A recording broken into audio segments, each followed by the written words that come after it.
Hello everyone, দেখো আজকে একটা কিন্তু চ্যালেঞ্জিং ভিডিও নিয়ে তোমাদের সাথে চলে এসেছি। মানে আমার কাছে তো এটা চ্যালেঞ্জ ভিডিও, তো চ্যালেঞ্জ ভিডিও না, চ্যালেঞ্জ হচ্ছে কাজ। আর দেখো এনার মুখে কিন্তু একদম মানে কি বলবো, মেচেতার মতন পুরো দাগ পড়ে গেছে। আর এটা কিন্তু এমনি এমনি পড়েনি, এটা কিন্তু স্টেরয়েড ক্রিম ইউজ করেছিলেন উনি। তো সেই কারণে কিন্তু মুখে দাগ ফেলে দিয়েছে। আর আমি সবার স্কিন দেখে বুঝতে পারি যে কারা স্টেরয়েড ক্রিম ইউজ করে। এই জন্য যদি কোনো মানুষ স্টেরয়েড কোনো ক্রিম, যে ফেয়ারনেস ক্রিম আমি মাখবো ফর্সা হওয়ার জন্য, ওটা ফর্সা করে না, স্কিন পাতলা করে দেয়। আর তার জন্য কিন্তু অনেকের ফেশিয়াল হেয়ার অনেক গ্রোথ বেড়ে যায়, অনেকেরা হচ্ছে পিগমেন্টেশনের ছাপ ফেলে দেয়, অনেকের কিন্তু চামড়া একেবারে পাতলা করে দেয়, অনেকের চামড়া উঠে চলে যাচ্ছে, চামড়া পুরো স্কিন লাল হয়ে যাচ্ছে। তো এরকম কিন্তু সমস্যাগুলো স্টেরয়েডযুক্ত ক্রিমে কিন্তু এই জিনিসগুলো হয়। কারণ ওই সব ক্রিমের দাম মাত্র 50 টাকা থেকে শুরু হয়, 50 টাকা, 100 টাকা, 120 টাকা, এরকমও দামও আছে। তো এইসব স্কিনগুলো এতটাই সেন্সিটিভ করে দেয় যে স্কিন থেকে মানে আগের স্কিনে ফিরে যেতে প্রায় অনেকটা টাইম লেগে যায়।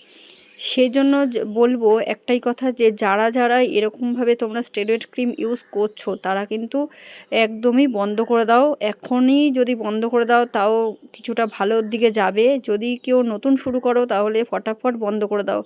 কারণ তোমার যদি ফর্সা হতে হয়, তুমি হয়তো এক সেট ফর্সা হবে, একটা ফেসিয়াল নিলে, ক্লিন আপ করলে, এগুলো করলে তুমি একটা একটা স্টেপ ওপরে ফর্সা হবে। কিন্তু পুরোপুরি একটা মানুষের গায়ের রং যে একটা কালো থেকে পুরো সব সাদা ধবধবে ফর্সা হয়ে যাবে, এটা কিন্তু কোনো দিনই সম্ভব না, কেউই পারবে না, কোনো দিনই হয় না, কোনো ক্রিমের দ্বারাও হয় না, কোনো ফেসিয়ালের দ্বারাও হয় না। ঠিক আছে, ফেসিয়াল করলে গ্লো বাড়ে, তার জন্য তাকে একটু পরিষ্কার লাগে। আর আগের থেকে মানে যে মেনটেন করে চলে তার শেড একটু হলেও চেঞ্জ হয় করতে করতে করতে করতে, কিন্তু একদিনে কোনো দিনই সম্ভব না।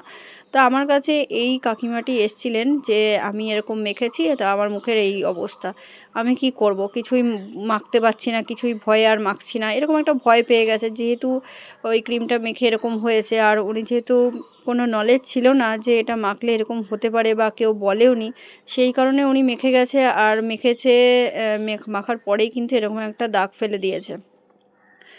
এবার কি এইসব ক্রিমগুলো মাখলে তুমি পরিষ্কার থাকবে, মাখা ছেড়ে দিলে কিন্তু এরকম হবে। তো সেই কারণে বলবো এইসব ক্রিমগুলোকে তোমরা বর্জন করো। যাই হোক, আমার কাছে খুব চ্যালেঞ্জ এটা।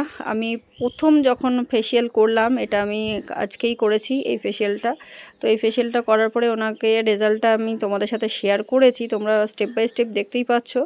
আর রেজাল্টটা দেখো তোমরা, প্রথম ওনার স্কিনটা কেমন ছিল আর এটা কেমন আসলো। তো ফার্স্ট রেজাল্টটা ওনার পছন্দ হয়েছে খুব, যে না একটু হলেও আমার দাগটা মনে হচ্ছে হালকা একটু কম লাগছে। তো যাই হোক, আমার কাছে এটাই খুশির খবর যে চেঞ্জ যখন হয়েছে তাহলে হবেই, একদিন ভালো হবেই।